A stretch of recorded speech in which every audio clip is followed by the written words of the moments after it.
هاي، ازيكم؟ النهارده هنتكلم في فيديو جديد، بس ما تنسوش تعملوا لايك واشتراك في القناه. اول حاجه عايزه ابدا بيها الموضوع، وهو ان انت في وقت الفراغ بتاعك بتعمل ايه؟ في وقت الفراغ بتاعك سؤال. يعني في وقت فراغك انت، مش في الحياه عموما، او مش في الفراغ اللي هو اصلا على طول في حياتي.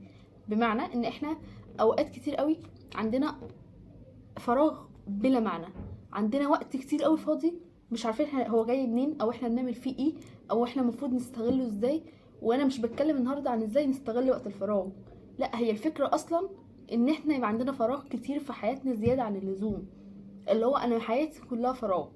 وهتلاقي لو انت شخص ما عندكش حاجه تعملها، تلاقي 24 ساعه قاعد جاهز لاي تليفون يجيلك، قاعد بتتكلم بالثلاث اربع ساعات. ما عندكش مشكله، ما انت ما عندكش مسؤوليه، او ما عندكش مثلا اولاد، او ما عندكش يعني ما عندكش حاجه، فانت قاعد بلا معنى كده. لو قاعد جالي تليفون فهقعد اتكلم، بعد كده جالي مشوار فهقعد انزل اقعد مع صحابي اللي عايزيني دلوقتي، هكذا وهكذا.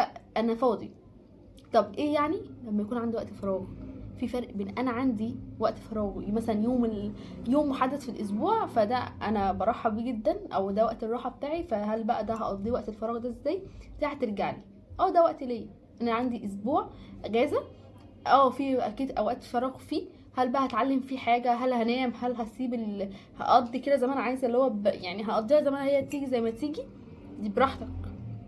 لكن ان تبقى الحياه كلها فراغ، او انت اصلا عندك مسؤوليات ومش عايز تشيلها، عندك اولاد ومش عايز تربيهم، ولا عايز تقعد معاهم، ولا عايز تسمعهم، ولا عايز تقعد تشوف الناس اللي عندك في البيت دي، وعايز 24 ساعه تبقى قاعد ماسك موبايل، قاعد بتاكل وتشرب وتعمل اللي انت عايزه، قاعد مش لاقي حاجه تعملها، فقاعد بتتكلم على الناس اللي حواليك مش عاجبك ايه، ومش ده المفروض ما كانش ينجح كده، وده مش المفروض ربنا كان كرمه كده، وان ده كان الحظ معاه، وان انت كانت حالتك بائسه يعني، وان الدنيا جايه عليك.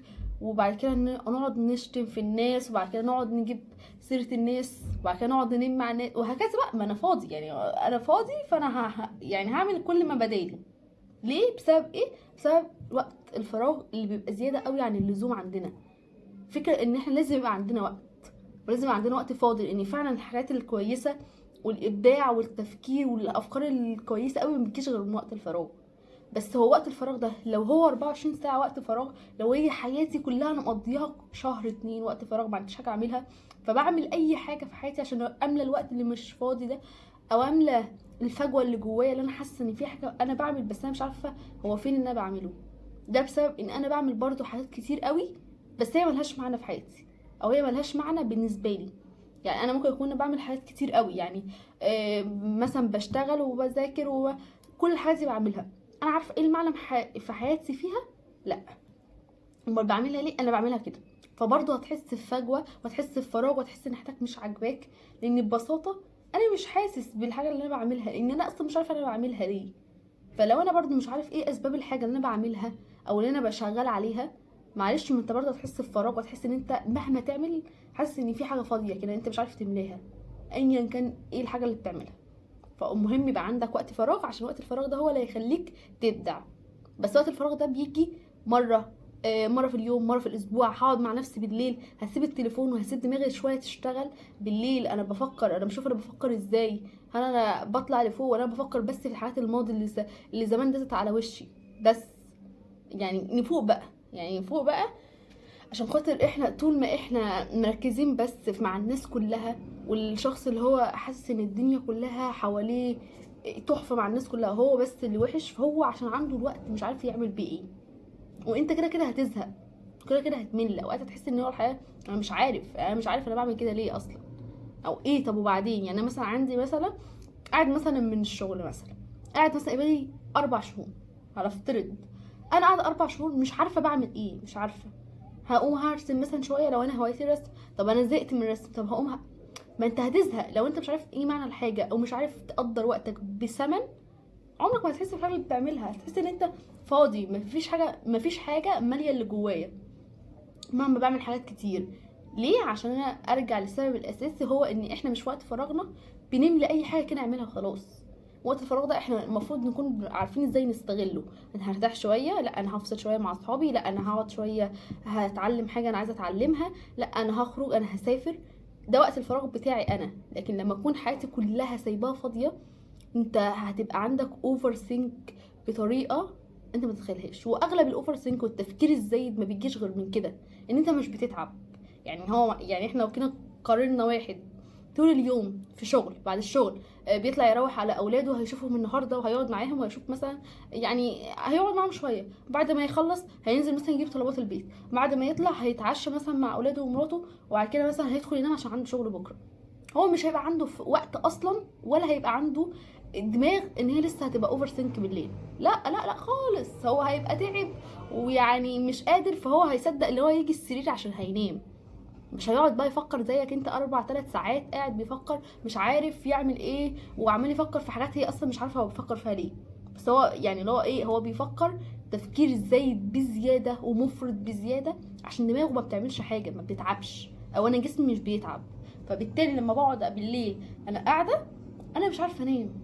الايه دماغي انا ما استهلكتهاش وما تعبتهاش، ما تعبتش. فهي لو ما تعبتش بالليل بقى هي اللي هتتعبك، او في اي وقت عموما التفكير المفرط بقى.